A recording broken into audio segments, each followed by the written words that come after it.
All right. Good morning, everybody, and Bismarck Mandan. Your expert panel this morning is Dave Floor. I guess I'm the main host today because our other co-host Joe is on the phone. Well, I'm just recording from our Fargo studio. I mean, this is the Dakota Housing Network. There we are. We are spanning the globe, at least in one little part of the 49th parallel or whatever it is. To bring you the constant variety of housing. Of housing. The thrill of victory, the agony of defeat. The thrill of closing and the agony of denial, right, there Joe? You go. There we go. Okay, Joe is in Fargo. Jim and I were just talking before he came on the air. Where is Joe? We thought I said maybe I you don't were know. back in Florida. Yeah, I wish. I mean, no, I don't, because I love being in North Dakota, especially when we have nice weather up here. But yeah, no, as I work for a statewide institution, so every once in a while I have to be out of town. But of course, it makes sense, though, being the Dakota Housing Network, that we would be reporting remotely from all our various studios and all the great real estate markets we have all over the state. We can send you all over because you got Minot. Right, Watford City. Yeah, absolutely. Dickinson. Yeah. I mean, we can send you all over the place. You are the mobile. I'm the field host. Yeah, you're the field host. You are the mobile. You're the mobile studio of the Dakota Housing Network. There we go. All right. There we go. All right. Well, what everybody always wants to know about is what are interest rates doing, and of course we've got to get to the best part of this segment is of course when we have to collect on our debt. Yeah. We'll report on who the winner is there. Yep. But right now, the Freddie Mac primary mortgage market survey, 30-year fixed rate, 3.86% with 0.7 points. The 15-year at 3.08 with 0.6 points. And that's down from last week, 3.91. And the 15-year at 3.11 last week. And down from 2 weeks ago. Yeah. And important to note that when one of the things that people typically think is that that mortgage rates are connected to Fed moves and interest rates. And folks, as we remind you on this show, that there is a connection, but with fixed mortgage rates, that even though there's a connection, it's not always corollary. And of course, we did see rates worsen after the Fed announcement that they were going to keep rates unchanged, and the reason for that is because it was good news for the market. The overall stock market liked it, but once the reason for the Fed not changing interest rates settled in, which is that the rest of the world is doing poorly, mortgage rates have been improving. And currently, today's report actually is that they're improving right now in this hour, as stocks are facing headwinds. Yep. So bonds are having mortgage bonds are having a nice day, which means rates are getting better.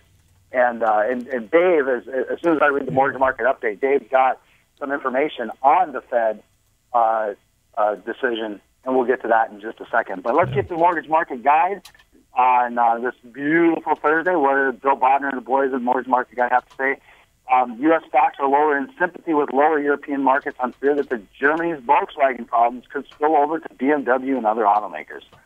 Since last Thursday's Fed meeting, the Dow has lost nearly 700 points, or 4%, but the benchmark 3.5% Fannie Mae 30-year coupon. That's what your 30-year fixed rate mortgage rates are based on the Fannie Mae 3.5% bond coupon. It's near unchanged in the same time frame. It makes for a tough environment to flow. So originally this morning when this was written, Mortgage Market Guide came out and said, we think you should be locking. The bonds are at a 200-day moving average. They're not improving even though the stock market's worsening. But that's changed since then, and they've recently changed their advice to quote because rates look like they could get better. In economic news, weekly initial jobless claims were slightly below estimates, while August durable orders were in line and had little impact on trading. New home sales. Hey, did new home sales come out, Dave? They were up. Yes. And they were up. Fantastic. They're up. Bonds are making a run at the 200-day moving average this morning.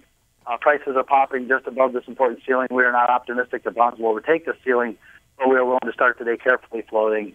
And so it's one of those things with folks where, again, long term, if you're in the middle of construction, if you're in the middle of the home buying process but haven't found a home yet, no reason to freak out over interest rates possibly rising on you. In fact, they might get better.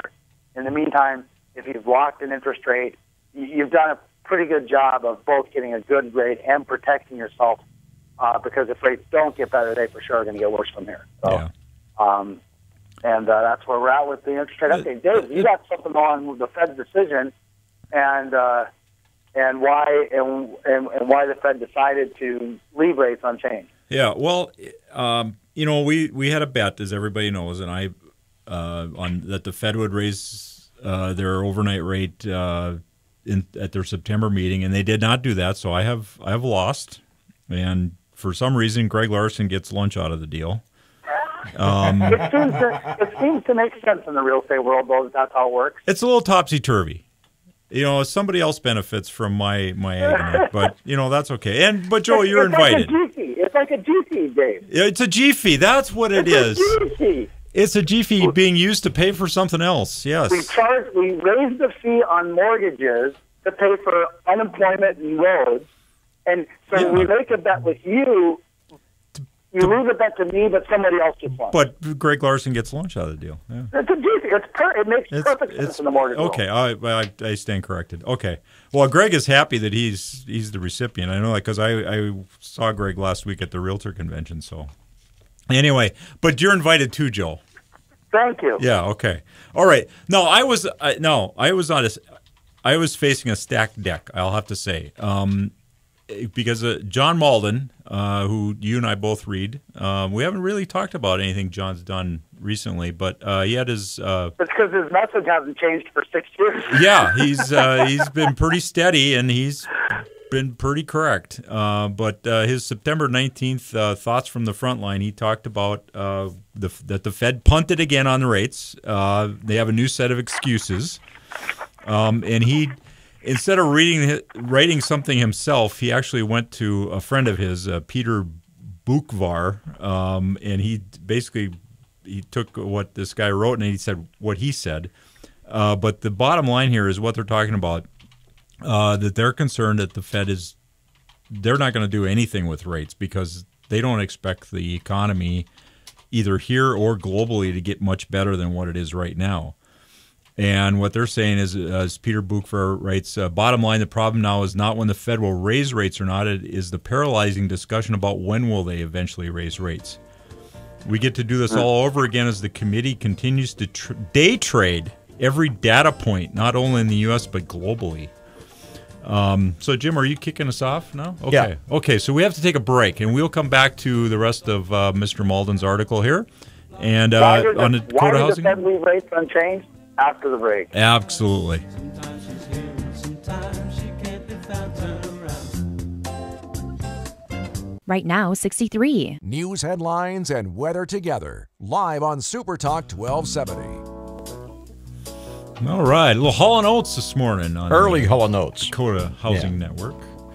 Dave Floor with Joe Sheehan. Joe's on the Joe-mobile, I think we're going to call it from now on.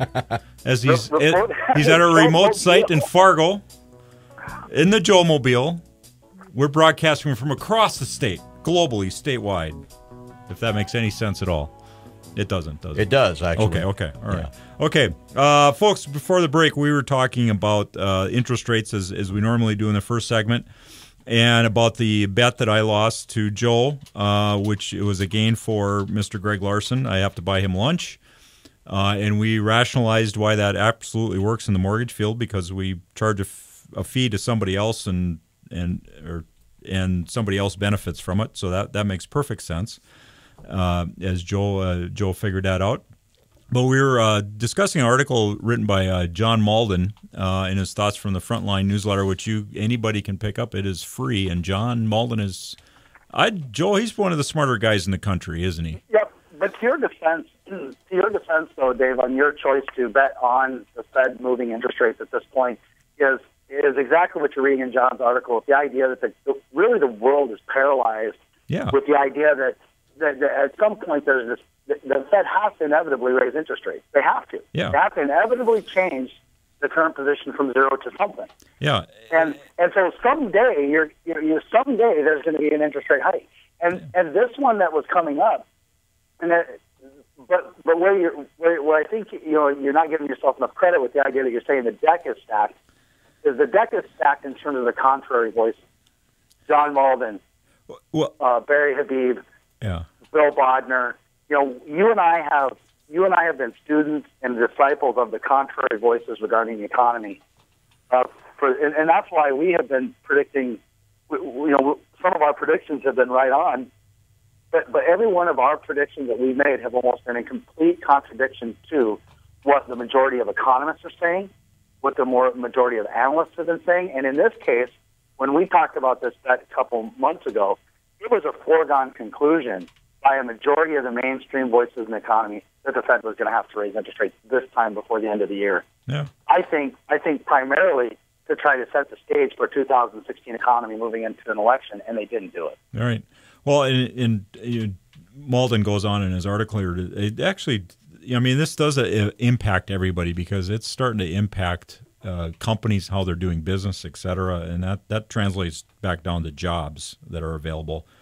But what John talks about in his article here, and he's quoting a friend of his, Peter Bukvar, they're saying that the Fed is acknowledging again that their policy action over the past 5 years hasn't worked, and that they really have no tools left to deal with it. They think the decision not to raise rates was a bad one, and they put in here they're sorry, and this is how it affects everybody on a day-to-day basis. They said they're sorry to the retirees that have saved their whole lives and now get no interest from their savings. They're sorry to the generation of young people that don't know what the benefits of saving are. They're sorry to the free markets that best allocate capital. They're sorry to the pension funds that can't grow assets to match their liabilities. They're sorry to successful companies that are competing against those that are only still alive because of cheap credit. They're sorry to the U.S. banking system, which has been hoping for higher interest rates for years.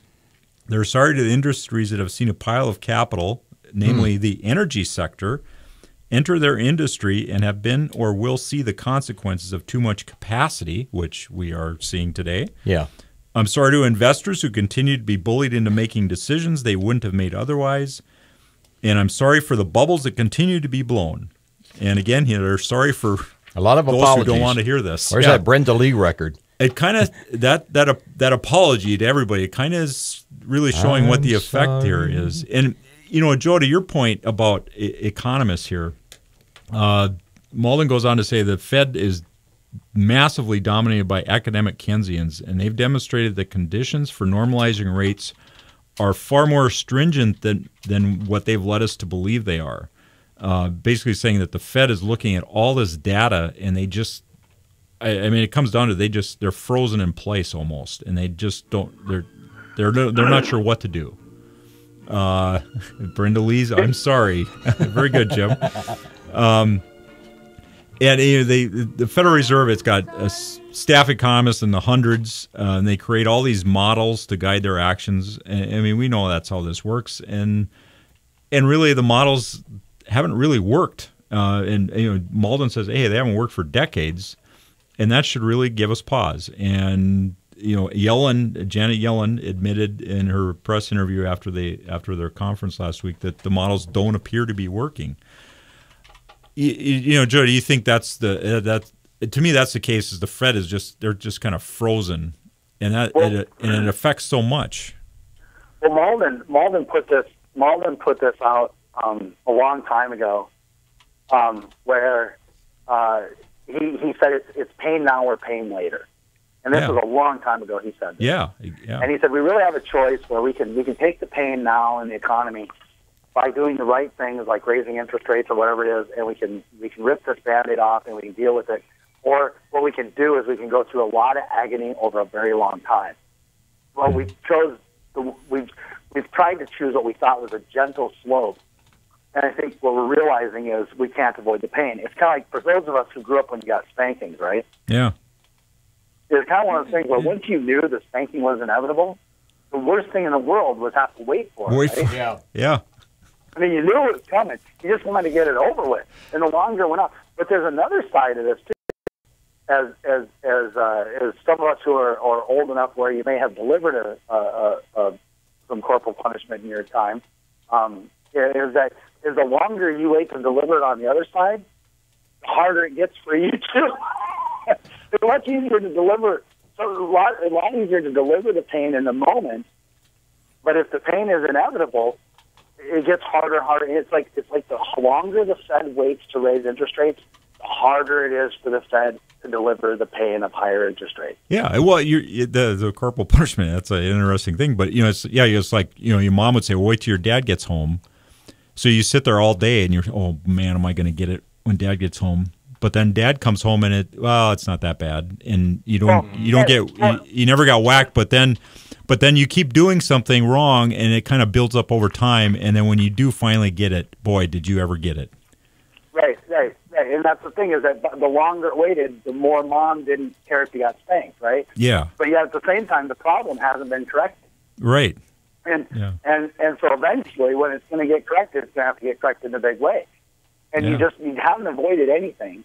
All you've done is increase the time frame where you got to feel the inevitable, the inevitable doom of what's inevitable to what's going to happen and the pain that's coming.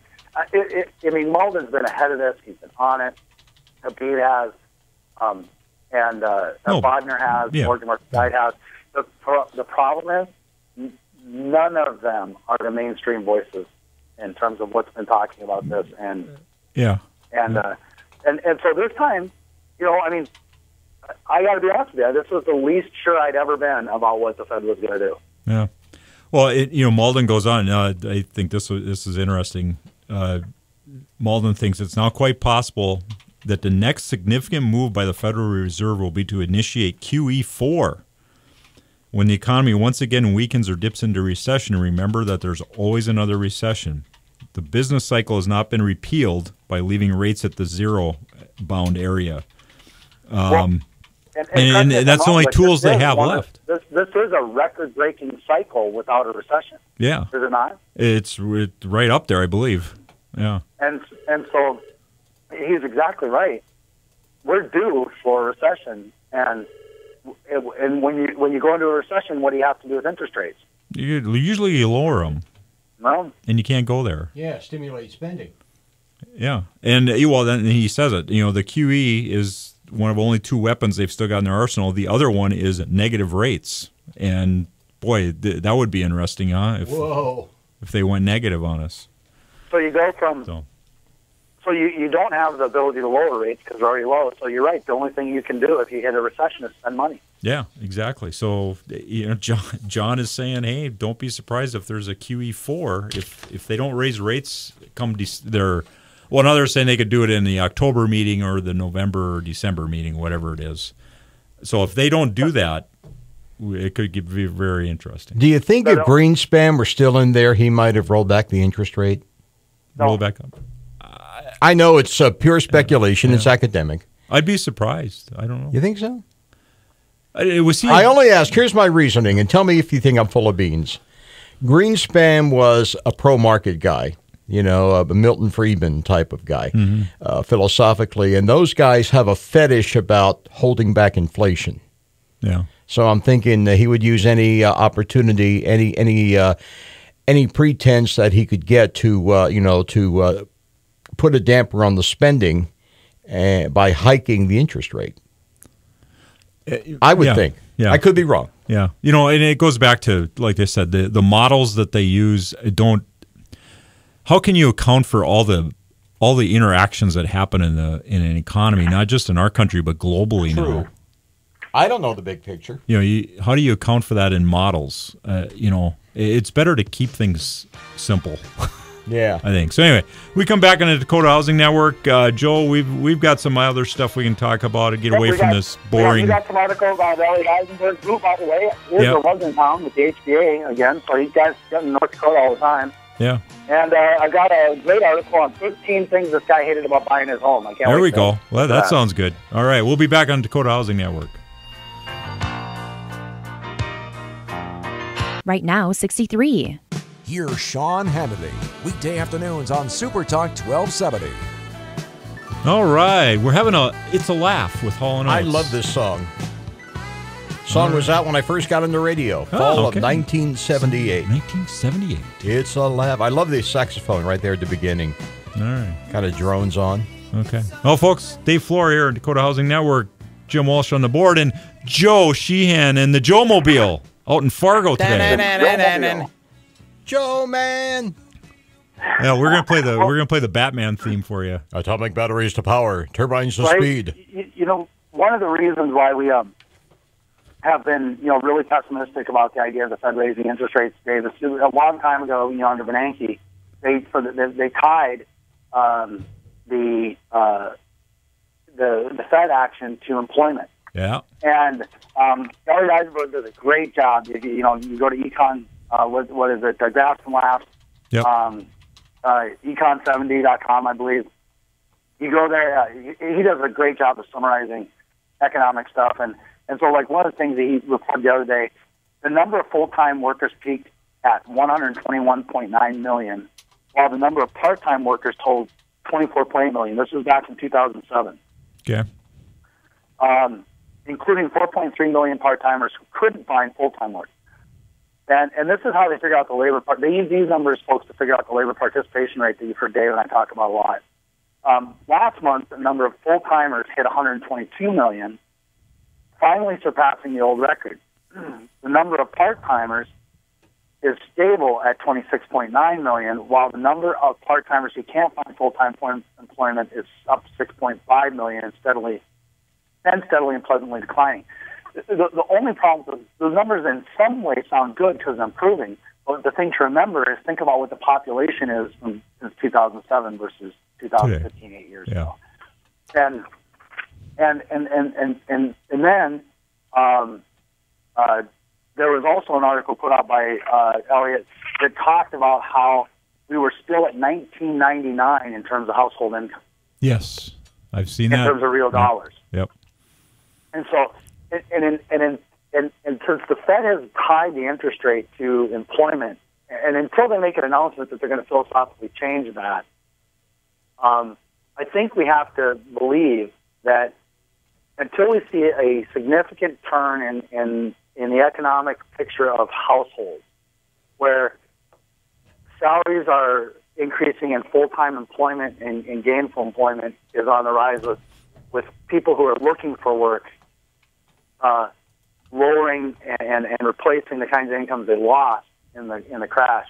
I think it's really going to be difficult to see where the Fed's going to have to make a dramatic change in the way that they actually view the next interest rate increase to do it. Yeah, well, wasn't the Fed the original target when Bernanke was there? Wasn't it 5.5% unemployment rate? Yes. And so we're below that. We're like 5.1. But what they're surprised at is that what you just mentioned is labor participation in the market has gone down significantly, and it stayed there, and the wages. And the wages, we're still at $19.99 for average household income. So I think that so we're almost a decade behind. Yeah. In terms of so household incomes have almost deflated. No, well, we're the past decade. We're closer to 2 decades behind than 1 decade. That's 16 years ago. So that's kind of thrown off. I think the Feds they're going, man, this stuff isn't working. What we've done. Unemployment's down, but nobody's. There's a lot more people not working that or want full-time jobs that aren't getting them, and then the wages are stuck. Yep. And that's a shift. That's kind of the thing that I keep looking at, and that's kind of the thing that keeps us sticking. But so that's our summary on the Fed's interest rate move and what's coming in the future and when we can expect it. We know that inevitably they're going to have to do it. It's going to be a forced, painful move at some point. Exactly. Yeah. Well, let's get into something a little more not so technical and out there. You mentioned on the before the break that you have something about the 15 things that somebody was mad about when they bought their house. There's a great little article that was out there about a guy who went out and bought a house. And he bought a house in a busy market, a lot like the North Dakota, a healthy market. And 13 things he hated about buying a home. One was low inventory. Number one, low inventory. Yeah. And deceiving online pictures was number 2. So if you're listening to this, one of the things to think about this is if you're selling a home, These might be things you want to counter or avoid to make your house stand out and be more attractive. But deceiving online pictures was number 2. Okay. And of course, phones are so great now. The cameras that we have are so great. You can do a lot of editing right on a phone and make something look completely different. Yeah. And you hear these stories about people buying homes without seeing them. Well, I wonder how they. I'd never be comfortable doing that. Well, I was at the Realtor convention last week, and I sat in on one of their education sessions they had, and they had a lady. I can't think of her name now, but she was talking about this sort of thing, showing houses, and she asked, how many deals have you had where people have seen it without being physically at the house? They're going by your pictures, your video tour. And there was quite a few people that raised their hand. And she went into this stuff that is capable out there, 3D tours of the house where you can walk in and you could figure out, let's take what happens. What does this look like if we take down this wall or if we put this furniture in there? It was really cool. And you can see that they can do that sort of thing. But it's not real. Yeah. So anyway, what else did the guy have? Number 3, dirty homes. Dirty? Dirty homes. Dirty, yes. So people weren't cleaning. Number 4, sellers being home. And I can totally see that, especially for sale by owners. But here's something that, you think about that, going through someone's personal space, that, I could see, I don't know if I want the sellers there the first time I see the home either. No. No surprises. And actually, as a seller, you really shouldn't be there because people are going to make comments. They're not going to say anything, or they're going to make comments about, boy, that's ugly. Yeah, I can't have an open conversation like you're with your spouse or something. You can't have an open conversation about what you're thinking as you go through the place. You're going to have to postpone that because you certainly don't want to make somebody that you're going to negotiate with mad before you negotiate with them or hurt their feelings. Yeah, that's why a realtor is great, because then that realtor can say, well, these people are not going to be serious about this house because they really don't like the layout or whatever. And low home prices, high taxes. Well, we've known that in North Dakota. Yeah, okay. Multiple offers. That really frustrated him. He went on where he was frustrated with it. He goes, the realtor called back and said the home already had 3 offers, so it's time to give your highest and best offer. Well, what are the other offers? I asked. Fighting the urge to laugh in my face, the realtor calmly explained that isn't how it works. You don't know, and they would be foolish to tell you, he explained. So I'm supposed to take a shot in the dark and hope I'm not overpaying for the home? Exactly, said the realtor.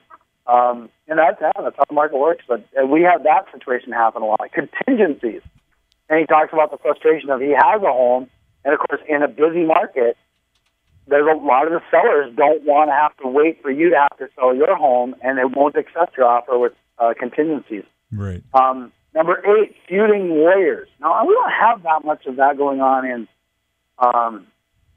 our state. Feuding lawyers? Yeah. Okay. So the lawyers on each side don't like each other, and you're stuck in the middle. Right. Over-eager mortgage lenders. Joel? So that hits me. And all mortgage comparison sites across the web encourage you to shop around for the best loan. Be prepared to field emails and phone calls from eager salespeople. Just checking in to see if you made your decision. And rates are rising. You're going to want to lock in before rates rise even more. While I was very happy with the broker we chose, it gets stressful dealing with the other lenders you contacted through the shopping process. So what he's saying is that when you go out shopping for a mortgage rate or you go out shopping for your home loan, what you've done now is you've set yourself up in a sales database for all these people to follow up with you. And so especially if you've already chose someone you're going to work with, now you set yourself up to be bothered by a whole bunch of people who are going to want to try to get or earn your business. And so that was number 9 in his in 13. Inspections. Oh, yeah. Because everything goes wrong in an inspection. There's nothing right with the house after you read the inspection. Why would you buy it after you get the inspection report? Unreasonable sellers. Waiting. It's a waiting game. That's the final thing he said, is that it's like hurry up and wait. You got to do all this stuff. You got to do it right now, but then you got to sit back and wait for everybody else to get their stuff done. and it seems like you're the only one who's supposed to be in a hurry. So those were the 13 things he said he hates about buying a home. Yeah. Well, yeah. Well, no, that's probably true. We need this. We need this information from you, and then okay, and then you get it in, and boom. I'm going to go back to something you said about the shopping around for a lender. That's something that's been encouraged by our friends at the Consumer Financial Protection Bureau with their Know Before You Owe campaign and everything. Mm-hmm. And absolutely, and that has never been brought up. You should compare. You should, but it's never been brought up that if you do that and you seriously do it, you are setting yourself up to be called, and not just now, but in the future too.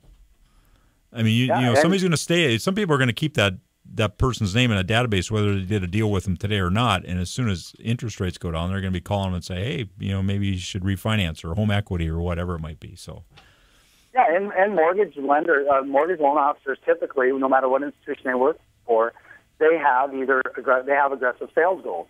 Sure, they're either set up to have to hit quotas, or they have to keep their job. They got to do so many loans, or they're set up on commission, where if they don't do a loan, they don't get paid. Yeah. So, yeah, you can expect that if you reach out and the farther you cast your net to do that comparison, the more you're going to deal with aggressive salespeople. Yeah, and getting back to which isn't bad. You're going to get lots of information. You're getting lots of education.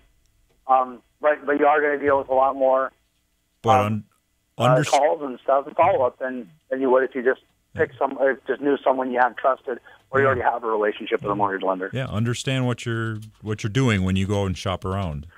The inspection one is a great one. Yeah. Because if you've ever been through a home inspection, it's amazing when a home inspection is done. And this, I'm not picking on my inspector friends out there. They do a great job. They do what they're supposed to do. Home inspections are very important. North Dakota Housing, of course, you guys encourage them. I encourage them. But the way an inspector is required to write them from the liability purpose is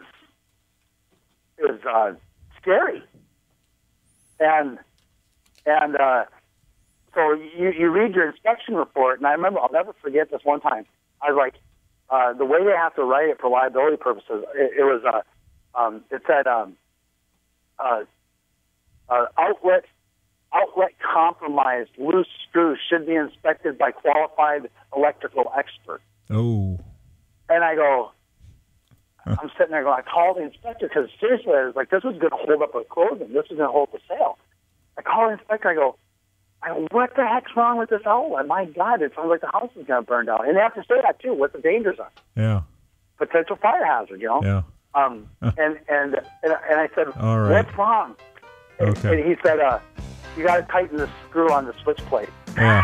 Okay. Well, we got to take a break. We'll be back on the Dakota Housing Network. Dave Floor and Joe in the Joe Mobile. Right now, 64. Listen to the podcast of many of your favorite shows now at supertalk1270.com. All right. We are back on the Dakota Housing Network. Out of touch. We're not out of touch here at the Dakota Housing Network. Hall and Oates are, though. Oh, we're just out of time. We're getting out of time. We're in our last segment. Dave Floor here with Joe Sheehan in the Joe Mobile out in the Fargo area, causing all kinds of trouble out there. Go ahead and take us home on this. You had something you brought in there. I thought was really interesting. Okay. Well, let's see here. I got this was a poll put out by, let's see, I'm going to find the company here, Spare Foot. They're called. But anyway, they did a little poll and some data research, and this is about living arrangements of households and how it's changed since 40 years ago. So they're going back to 1974. And this is the first one, is percentage of U.S. adults, so this is 18 and over, that are living with a spouse. In 1974, 67.3% of the people 18 and over were living with a spouse. In 2014, that number's down to 51.7%. Percentage of U.S. adults that live alone. 1974, it was 9.7. In 2014, it's 14.3. And now they looked at living arrangements for children under 18 in U.S. households. And there's a couple numbers on here that are interesting. Children in single-parent homes in 1970, 12%. In 2014, 28%. And then children living with a never married parent. In 1970, 7%. In 2014, 46%. Large increase in children living with a never married parent. And that certainly has an effect on, household formation, the ability to afford and rent, or the ability to buy a house, I think, Joe. If you're on a single income and you've got a child living with you, one or more, and in today's economy, where we were just talking about wages being back to really are at 1999 levels, it is hard for a lot of people to afford rent in this country and to buy a house. And I think we hear that there's a rental crisis coming, that the rents have gone up so much that many people can't afford it. Yeah, and you can't build them fast enough to meet the demand. And of course, we're dealing with the backlog of folks who come out of the economic crisis, the foreclosure crisis, where their credit just still isn't good enough to get them back into the housing market. Right. Yeah. And of course, so the consequence is it becomes a self-fulfilling prophecy where you don't build an inventory because you don't have a demand, but it doesn't decrease the idea that population is increasing and requires housing. Yeah, and it requires affordable housing. Yeah, and boy, if you're single and you're living on your own, it's harder. And when you look at that numbers, 40 years ago, 67% of the households of adults were living with a spouse, and now it's down to 51%. I mean, people just aren't getting married like they used to. So you have a lot of single people. They may be living with roommates or whatever. We may have to pull the Pope into this discussion. Maybe they're going to have to, maybe there's going to have to be some sort of housing solution involving cohabitation that we haven't dealt with. Yeah, exactly. Yeah, we should. The Pope should see these numbers and see what he thinks. The Pope should see these numbers. What are we going to do, Pope? Yeah, what are you going to do? But it's so funny because as with Americans, one of the things the interesting studies done on us and our culture too is how sometimes the way we see ourselves doesn't align with facts. And of course, by the numbers related to this, 85% of Americans surveyed in 2014 believed they were in the middle class. Yeah. As opposed to being in the lower class, and it's so funny because we have politicians around us every day telling us how what do they call it? In fact, it's now called the shrinking middle class. Mm-hmm. Well, it's hard to believe it'd be shrinking if it was at 85%. Yeah. And so you're right. There's challenges, and I don't know that anybody, in terms of even people who are in the middle of these challenges, folks are dealing with these challenges eyes wide open regarding the need for affordable housing and what's available. Yeah. There's tough questions. And we'll move on here. Another thing I had seen this in the past couple of weeks here. We haven't been on for a couple of weeks, I guess. Our friends at the Consumer Financial Protection Bureau put out a report on. They have their complaint database where consumers can go out and complain about any financial transaction they have a problem with. And the CFPB just released their second snapshot of their consumer complaint database last month. And most of the complaints, or not most, but according to the CFPB, complaints about credit reporting agencies rose sharply from June to July. Now, this obviously big deal for housing, from buying a house to renting a house or renting an apartment. Everybody's checking your credit scores. They're using your credit reports to determine whether or not they'll rent to you, whether you can buy a house, whether you can get insurance, etc. And so there's a lot of complaints now about the credit reporting that's being done. The most frequent complaints were about debts already paid or debts not yet due showing up on their report, negatively affecting their credit scores. Consumers also complain about having trouble accessing their credit reports. Consumers say that the credit reporting agency's rigorous online identity authentication questions contribute to the frustration. Joel, how much do you see on a daily basis, you and your staff, where credit is the reason for denial on a loan? Or credit is the number one reason for denial. Yeah. Okay. I mean,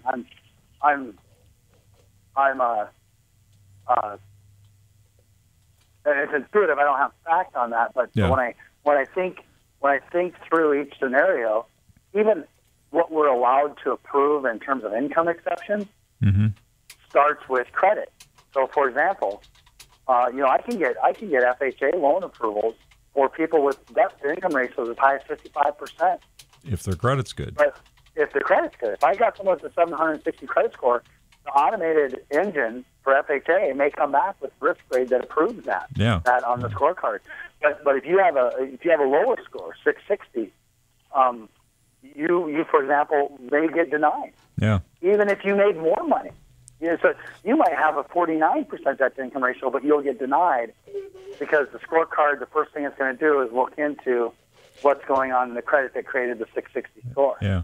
And so I think everything starts with credit. So you almost have to always say, since your parameters start with credit, the first reason for credit denial or for denial is credit. Well, and along with that, I mean, it's not just when you're buying a house; it's when you're trying to rent a place. It also your insurance costs once you get into a house and you're there. The insurance companies are looking at that. And there was another article here in Housing Wire: homeowners insurance costs twice as much with poor credit. Homeowners with median credit. Median, I would guess, to me would be somebody with a credit score in the mid 600s to maybe low 700s. Right, 680 to 720, 710, somewhere 705. Homeowners with median credit pay 32% more than those with excellent credit. So just think about that. That's if you're paying $100 a month for your homeowner's insurance and you got median credit, you're going to pay $132 every month versus somebody who's got an 800 credit score.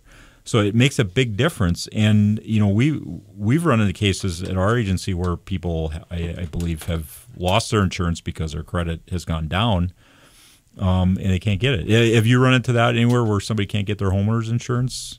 Or it's absolutely. Or it throws off the ratios. Options available. No, we've never run into where they can't get homeowners insurance. Yeah. But we've certainly run into situations where it is much more difficult and they have less options and generally pay more for it. Yeah, exactly. So and we see this, because we service mortgages. So we report to the credit agencies every month, and we see, we get the customers that call us and say, hey, I checked my credit report and it looks like it's wrong.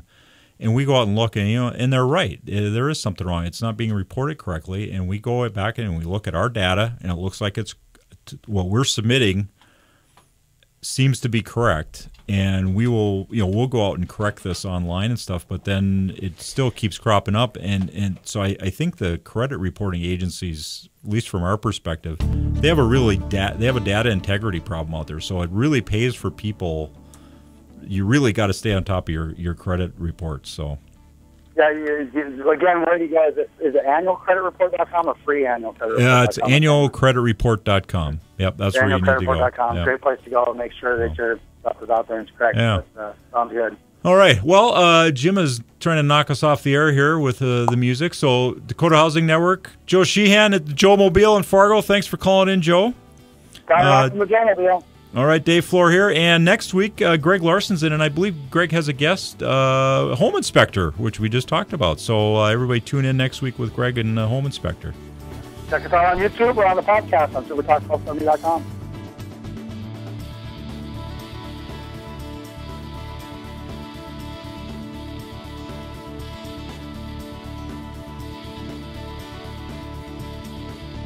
ABC News, Super Talk 1270. Accurate news, stimulating talk. This is KLXX AM, Mandan, Bismarck.